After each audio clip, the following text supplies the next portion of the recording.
Selamat pagi, salam sejahtera. Terima kasih karena bersama dengan saya di Nazilin Unity Channel. Ini satu kejutan paling besar berlaku di Parlimen. Saudara-saudara sekalian, baru beberapa hari selepas pilihan raya negeri di 6 buah negeri selesai, akhirnya satu keputusan yang luar biasa, dahsyat bagi ahli Parlimen, ngeri bagi mereka apabila Dewan Undangan ataupun Dewan Rakyat mahu naikkan denda ahli Parlimen ke RM10,000. Apa denda ni? Ikuti terus ulasan ni, tapi jangan lupa tinggalkan komen anda dulu. Tekan butang subscribe bagi membantu saya meningkatkan, mengembangkan channel ini. Dewan Rakyat mahu naikkan denda ahli Parlimen ke RM10,000. Johari Abdul berkata pihaknya sedang berusaha agar denda maksimum yang boleh dikenakan ke atas ahli Dewan Dewan Rakyat yang melakukan kesalahan dinaikkan daripada RM1,000 kepada RM10,000. Yang ini netizen setuju, saya juga setuju, kerana bagi seorang ahli Parlimen denda RM1,000 itu hanya dicela-cela gigi. Itu terlalu sedikit dan mungkin itu akan membuatkan ahli Parlimen tidak serik, atau ahli Dewan Rakyat tidak akan serik untuk mengulangi perbuatan itu lagi dan ulang lagi, buat lagi, ulang lagi dan buat lagi. Tapi dengan penambahan atau menaikkan denda kepada RM10,000 ini, sekurang-kurangnya ia akan dapat menakutkan dan menghalang ahli Dewan Rakyat untuk mengulangi perbuatan atau kesalahan tersebut. Menurut Speaker Dewan Rakyat, itu langkah tersebut boleh dilakukan melalui pindaan Akta Majlis Parlimen Keistimewaan dan Kuasa 1952. Melalui pindaan itu katanya, seseorang ahli Dewan Rakyat yang membuat atau bertindak melanggar peraturan Parlimen boleh dikenakan denda selain digantung tugasnya. Kami bertindak supaya akta ini dilaksanakan dan memastikan setiap ahli Parlimen menyumbang kepada kemajuan negara, katanya dalam ucapan perasmian Majlis Syarahan Parlimen Siri 3.0 membina sebuah negara melalui pembaharuan di Kuala Lumpur malam tadi. Turut hadir Menteri di Jabatan Perdana Menteri Azalina Othman dan bekas Speaker Dewan Rakyat yang pernah berkhidmat sebagai Hakim Mahkamah Rayuan Muhammad Arif Ahmad Yusof. Johari berkata dia turut berharap agar Akta Perkhidmatan Parlimen akan dikembalikan semasa dia memegang jawatan sebagai Speaker. Akta itu dimansuhkan pada tahun 1992.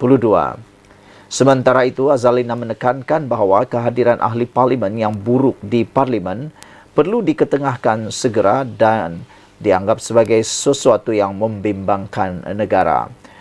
Bukan saja membimbangkan negara, tetapi netizen mula mengeluh. Kata mereka, ahli Parlimen yang jarang-jarang hadir ke Parlimen, walaupun tidak ada alasan yang kukuh, mereka kata mereka ini makan gaji buta.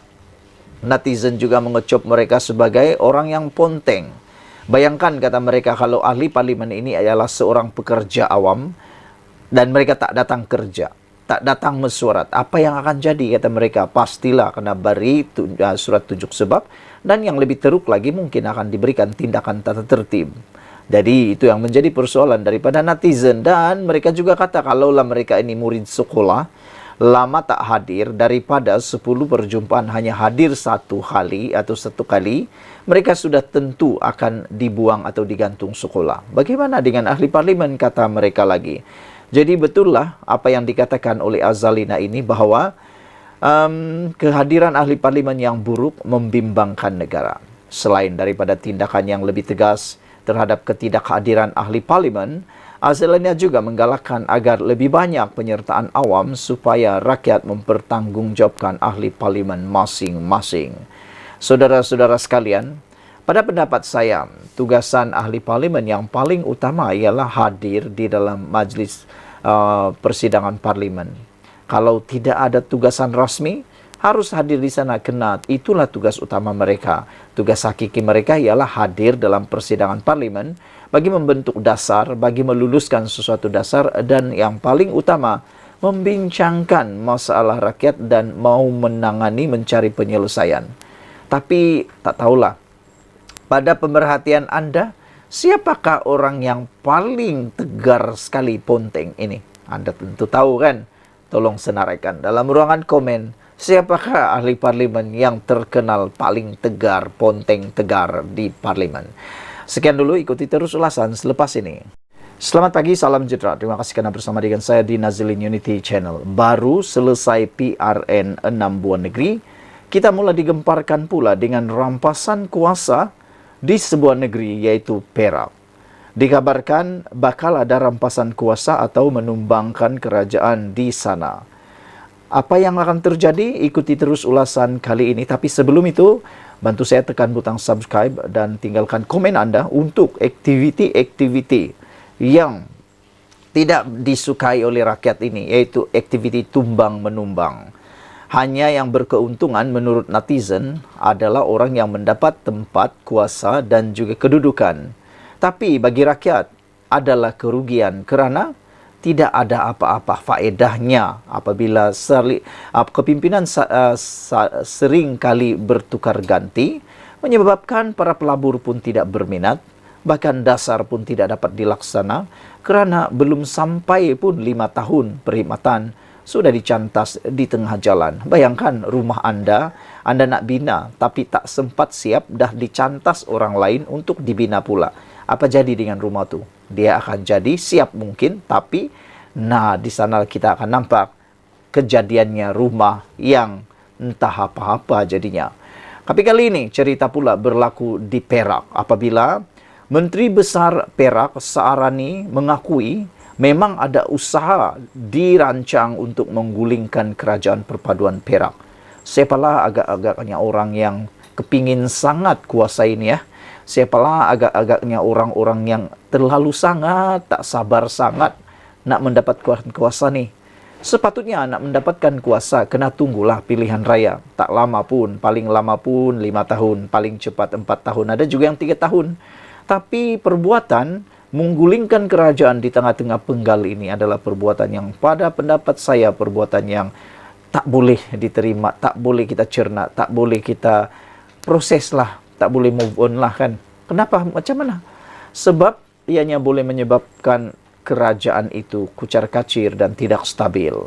Menteri Besar Perak Saarani Mohamad mendakwa memang wujud usaha pihak tertentu untuk menggulingkan pentadbiran kerajaan negeri sekarang. Dan untuk maklumat anda sekarang, kerajaan perpaduan yang ada di Perak itu ialah melibatkan Pakatan Harapan dan Barisan Nasional. Jadi, yang menjadi persoalan kita ini ialah siapakah pihak tertentu yang dimaksudkan oleh Saarani ini yang mahu menggulingkan pentadbiran kerajaan negeri ini. Kepingin sangat nak kerajaan cepat, inilah yang mereka lakukan. Dakwa Saarani, sekurang-kurangnya ada 4 ahli Dewan Undangan Negeri ADUN sedang cuba dipujuk untuk berpaling tadah memberikan sokongan mereka kepada Perikatan Nasional. Nampaknya mereka tak berpuas hati dengan keputusan pilihan raya PRN negeri sebab mereka mengharapkan jika PN merempas 6 negeri bermakna dia nak gambarkan satu gelombang baru penolakan rakyat terhadap kerajaan perpaduan. Tetapi itu tidak berlaku. Yang mana hanya status quo dapat dikekalkan, yaitu di kerajaan Kedah, Kelantan dan Terengganu. Manakala PH pula masih mengekalkan status quo di Negeri Sembilan, Pulau Pinang dan Selangor. Kata Saarani selepas mengadakan pertemuan dengan adun kerajaan perpaduan Perak di Ipoh. Atas sebab itulah, kata Saarani, dia mengadakan perjumpaan dengan semua adun kerajaan bagi mengelakkan muncul perasaan saling mengesaki antara satu dengan lain. Kata adun Kota Tampan itu lagi, mereka adalah orang yang setia dalam penubuhan kerajaan perpaduan. Selepas PRU 15 pada November tahun lalu, BN dan PH mengadakan kerjasama untuk membentuk blok majoriti 33 kerusi di DUN sebelum menubuhkan kerajaan negeri. Dewan Undangan Negeri Perak mempunyai 59 kerusi DUN dan memerlukan sekurang-kurangnya 30 kerusi untuk mana-mana parti politik meraih majoriti muda. PN memenangi 26 kerusi DUN pada November 2022. Oh, rupa-rupanya inilah yang mereka rancang, mahu memancing 4 ahli Dewan Undangan Negeri Perak daripada Barisan Nasional atau PH untuk dapat memintas menggulingkan kerajaan Perak. Namun itu tidak berlaku, malang sekali. Perak seperti kebanyakan negeri menguatkuasakan enakmen anti lompat parti dan memiliki undang-undangnya berhubung kekosongan luar jangka. Bersyukurlah kita kerana undang-undang anti lompat parti telah dikuatkuasakan di beberapa buah negeri dan di parlimen. Di Perak sudah dikuatkuasakan, jadi mungkin inilah yang sebabnya 4 orang itu tidak berjaya dipancing oleh mana-mana pihak. Sarani berkata ke semua adun kerajaan sebulat suara menyatakan komitmen untuk terus berdiri teguh mempertahankan kestabilan dalam kerajaan sekarang. Perlu ditegaskan, kata beliau lagi, tindakan menimbulkan persepsi jahat termasuk memomokkan fitnah kononnya Islam dan orang Melayu di negeri ini diambang kemusnahan wajar dihentikan kerana realitinya kepimpinan kerajaan secara kolektif komited mempertahankan keluhuran perlembagaan dan undang-undang tubuh negeri Perak Darul Rizwan, kata Saarani lagi. Malah kata Saarani lagi, ia boleh menggugat kepercayaan pelabur sekaligus mengundang risiko kepada perjalanan pembangunan negeri yang sedang pesat berkembang. Sekian dulu untuk kali ini. Jangan lupa tinggalkan komen Anda, tekan butang subscribe. Kita jumpa lagi. Bye-bye.